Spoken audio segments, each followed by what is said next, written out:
எப்போ பார்த்தாலும் போயிட்டு சேட்டாங்கடையிலேயே நம்ம அந்த பானிபூரி சின்ன சைஸில் இருக்க பானிபூரியை வாங்கி சாப்பிட்றது, அப்படி இல்லை அப்படின்னா காளான் கடையில் இந்த மாதிரி பெரிய சைஸ் பானிபூரி வாங்கி சாப்பிட்றதுன்னு இல்லாமல் வீட்லேயே எப்படி பானிபூரி செய்கிறதுன்னு பார்க்கலாமா?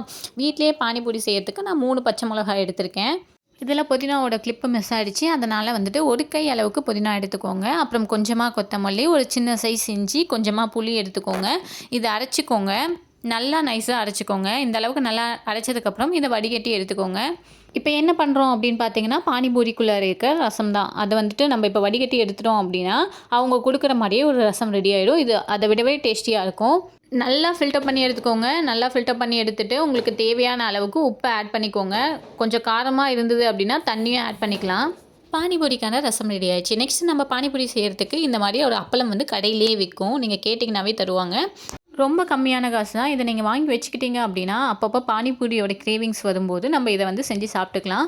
நெக்ஸ்ட்டு பானிபூரி பொரிக்கிறதுக்கு தேவையான அளவுக்கு ஆயில் ஆட் பண்ணிக்கோங்க. ஆயில் காஞ்சதுக்கப்புறம் நீங்கள் அதில் பானிபூரியை போட்டு நல்லா பொரிச்சுக்கோங்க. நல்லா எண்ணெய் காஞ்சிருந்தது அப்படின்னா 2 சைடும் நல்லா பிக் சைஸ் தான் வரும். நல்லா அதுவே திரும்பி பொரிஞ்சிக்கும்.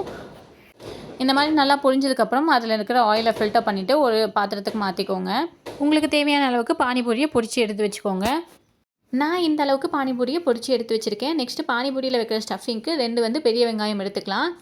நெக்ஸ்ட்டு நான் 5 உருளைக்கிழங்கு சின்ன சைஸில் எடுத்து வேக வச்சு எடுத்து வச்சுருக்கேன். இந்த உருளைக்கிழங்கு இந்த மாதிரி நீங்கள் கையிலையோ இல்லை ஸ்பூன்லேயோ நல்லா மசிச்சுக்கோங்க. நெக்ஸ்ட்டு கொஞ்சமாக மஞ்சத்தூள் ஆட் பண்ணிக்கலாம். நெக்ஸ்ட்டு நம்ம எடுத்து வச்சுருந்த வெங்காயத்தை சின்ன சின்னதாக கட் பண்ணி வச்சுருக்கேன். அதையும் இதிலேயே ஆட் பண்ணிவிட்டு கையிலையோ இல்லை ஸ்பூன்லேயோ நல்லா வந்துட்டு உங்களுக்கு மிக்ஸ் ஆகிற மாதிரி மசிச்சுக்கோங்க. நெக்ஸ்ட்டு லைட்டாக உப்பு ஆட் பண்ணிக்கோங்க. தூள் உப்பு ஆட் பண்ணால் போதும். லைட்டாக உப்பு ஆட் பண்ணிக்கோங்க. நம்ம பூரிக்குள்ளே இருக்கிற ஸ்டஃபிங் வந்து டேஸ்ட்டாக இருக்கிறதுக்காக நான் உப்பும் 1/2 டேபிள் ஸ்பூன் அளவுக்கு மிளகாத்தூளும் ஆட் பண்ணியிருக்கேன். நெக்ஸ்ட்டு நம்ம எடுத்து வச்சிருந்த பூரியை இந்த மாதிரி கையிலேயே ஓட்டை போட்டு எடுத்து வச்சுக்கோங்க. இதுக்குள்ளார ஸ்டஃபிங் வைக்கிறதுக்காக. இந்த மாதிரி எல்லாம் ரெடி பண்ணதுக்கப்புறம் நம்ம ப்ரிப்பேர் பண்ணி வச்சுருந்தா அந்த உருளைக்கிழங்கு மசாலா எடுத்து இதிலேயே ஆட் பண்ணிக்கோங்க. கொஞ்சமாக உங்கள் ஸ்பூனில் எடுத்துகிட்டு இந்த மாதிரி வந்துட்டு பானிபூரிக்குள்ளார வச்சுக்கலாம். இந்த மாதிரி எல்லாத்துலேயும் ஆட் பண்ணதுக்கப்புறம் நம்ம ப்ரிப்பேர் பண்ணி வச்சுருந்த ரசத்தை எடுத்து இதில் ஊற்றி சாப்பிட்டோம் அப்படின்னா சூப்பரான பானிபூரி ரெடி.